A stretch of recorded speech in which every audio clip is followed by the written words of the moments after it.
Did you always have a love for reading?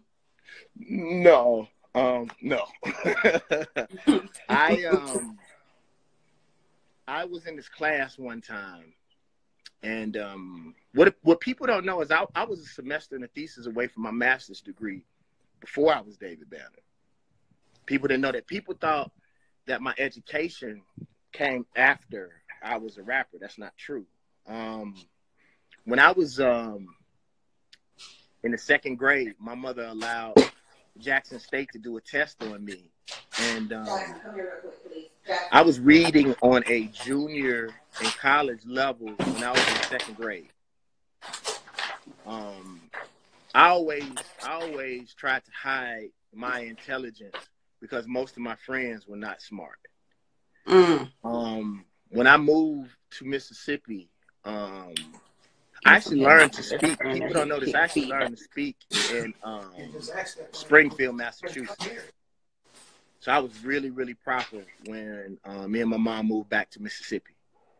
And people teased me, so I used to have to actually hide my level of intelligence. But what ended up happening is because I was rapping.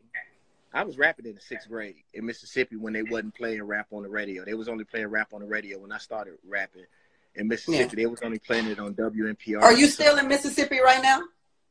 I have properties. I'm all over the world. I have business. But I mean, literally at this moment. Oh, no. I'm in Georgia right now. Atlanta? In and around. Okay. In and that around. Sound like none of your damn business. No, it's not that. People, I was born around killers.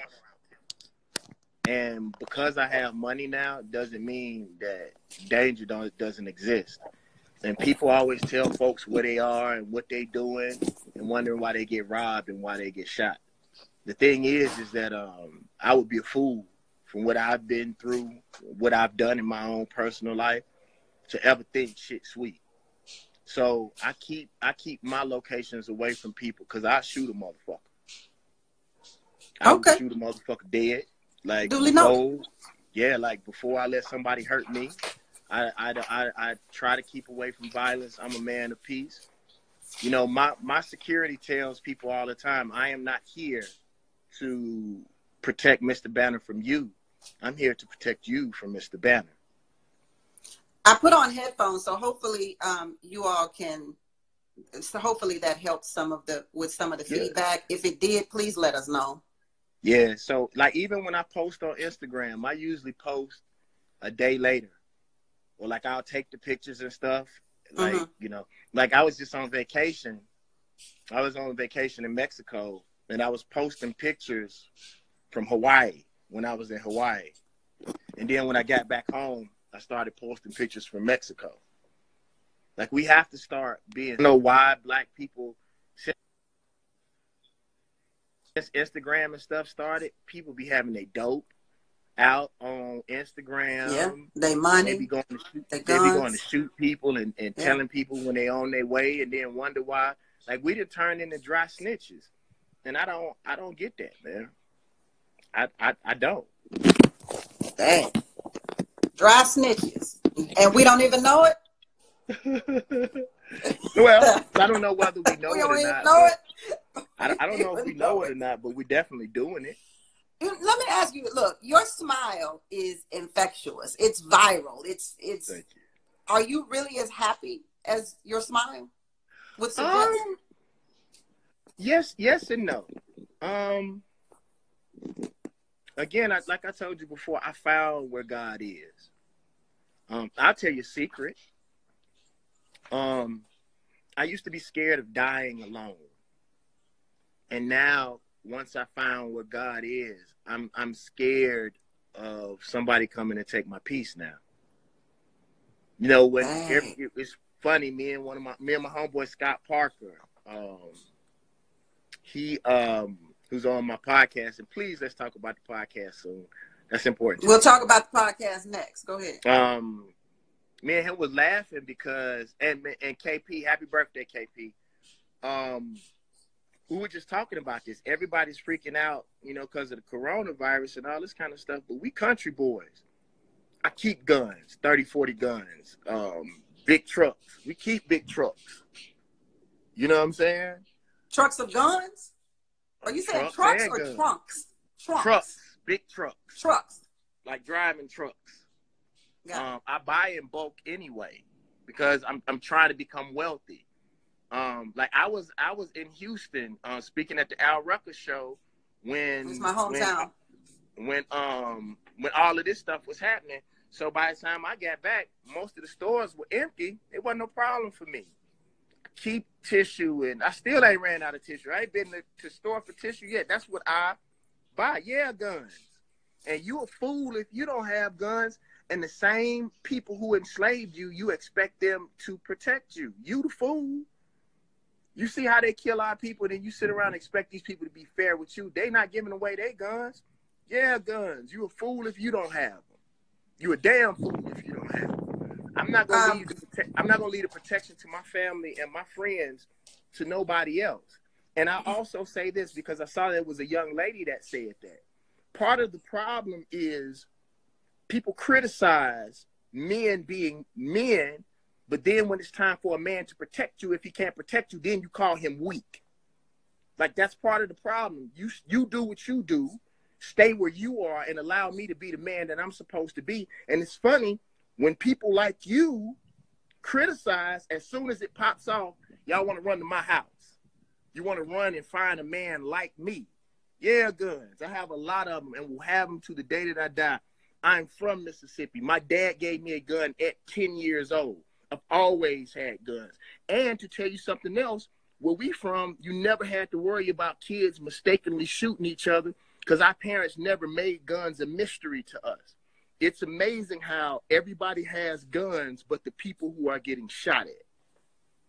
Everybody. The police go. I'll get my guns up when the police get their guns up because the police shooting us too. I think it's silly not to have a gun, me personally. Because watch this. You answer this. Do you think crooks gonna get their guns away? Not at all. Do you think the police are gonna get their guns away? Not at all. So the two people who are killing us the most are the two people who are always gonna keep their guns, right? Yep. I only deal with the David Banner podcast, appropriately titled. You've had Monique on just recently. Anthony Browder was a excellent podcast. Go ahead, talk about your podcast. Well, first of all, I want to tell everybody that's looking at this now, go wherever they have podcasts, and do this for me, regardless of whether you listen to podcasts or not. I need this favor. Go and subscribe. Whether it's Tidal, whether it's Apple, wherever you can get to podcasts. Matter of fact, go to all of them and subscribe to the David Banner podcast. Give me 5 stars and then write a comment on there. And the reason why I'm telling you this is it helps us with advertisement because it shows that anybody can subscribe for free or anybody can follow you on Instagram or wherever you are. But when you take time to do something else, it shows that you are an engaged fan. And those are the types of fans that we need. We're also on YouTube. But what I'll tell you is, and I wanted to tell you this because I think you're going to be proud of me. A lot of people, because I started my podcast a lot earlier or ramping up for my podcast a lot earlier before a lot of Black people even knew what a podcast was. We're on like the almost 50th episode now. But I started a podcast because Monique was one of the motivations. I watched how people treated Mike Vick. Whether you agree with what happened, I watched how people treated Chris Brown. I watched how people treated Monique. Whether you agree with somebody, Black people should always have their opportunity to tell their side of the story. And what I realized, and FOXSOUL, this is no reflection on you, but I noticed how Fox I know News, it's not. Whatever you about to say. Fox News, I noticed that they always tell their side of the story. And it's always white people's side of the story. Almost always, I'll say. And what I notice is BET used to have, people don't notice, BET used to have the best news. The best news with Ed Gordon. Yeah, absolutely. Right, exactly. They even had, I even enjoyed Teen Summit because it gave teens an outlet and a way to express themselves and gain knowledge. So BET definitely used to be what our people needed. So now, it's funny. When I remember when 106 & Park was on, we had 4 minutes to sell everything that we had, social commentary, our Twitter handle, whatever. Yeah. And I realized that we really didn't have a place to go. And I wanted to give a voice to our people. But what I did want to do is I realized that, you know, a lot of, you know, people talk all the shit they want to about me being woke. Hoes, gangsters, dope dealers are the ones that put me on. People could talk all that shit about me being woke, but woke folks didn't fuck with me. The woke, the stars who are woke, they still don't really fuck with us like that. I'm not disillusioned about it. What do you mean by that? What do you mean the stars that are woke they don't engage with us like that? I don't really want to get into that because it'll start a back and forth, something that they don't really want.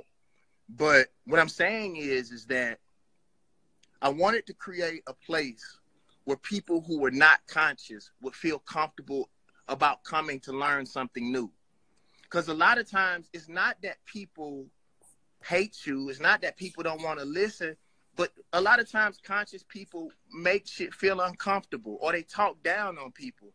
I used to tell all my homeboys who were in the nation of gods of earth, I said, are you building or are you showing people how smart you are?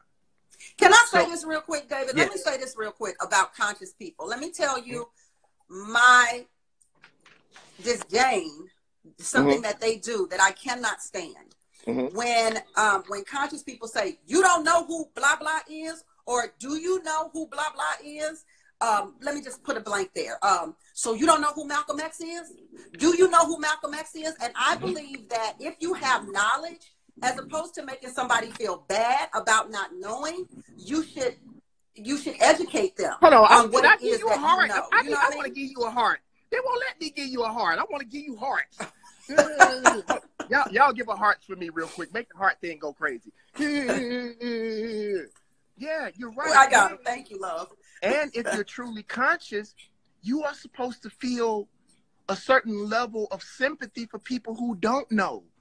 And that's part of the problem. Most of the time when we speak, we think people know what we know and they don't. That's why I don't mind my people hating me. That's why when the God Box came out, I didn't understand why I got more flack for calling our people gods than I did when I called my folks niggas. But then I realized if they understood, then there wouldn't be no need for us in the first place. You are supposed to love your people. You are, I had one of the top lectures, black lectures in recent history, the God Box lecture series. And I realized something. I said it in a verse. I said, if my people are blind, that's fine. I'll spit it in Braille. Whatever it takes. When Malcolm said by any means necessary, that doesn't necessarily always mean violence. That means if you got to say nigga and bitch to get your people to listen to you, then so be it. As long as it doesn't compromise your spirit, your what you believe in spiritually, or your man or womanhood, then you got to go get your people. That's the reason why my podcast is the way that it is. I want people to laugh. I want people to feel comfortable. Then I can slide Anthony Browder on the motherfuckers. You know what I'm saying? Look, one thing I like about you, and this is what I do on both of my shows, my radio and TV show, a lot, and people get upset with me, but you give different perspectives. And I always believe that we as Black people, we're so in love with tradition and the way we were raised that if you suggest something outside of that, Black people think you're crazy. And yeah, but the crazy shit, love, the crazy shit, and I tell, excuse me, I hate this word. I don't use it, okay. but I'm going to use it now. I hate when niggas You done used that word 40 times since we've been on. Oh, I haven't used the word nigga but one time. Oh, I'm very conscious about my words. Go back and look.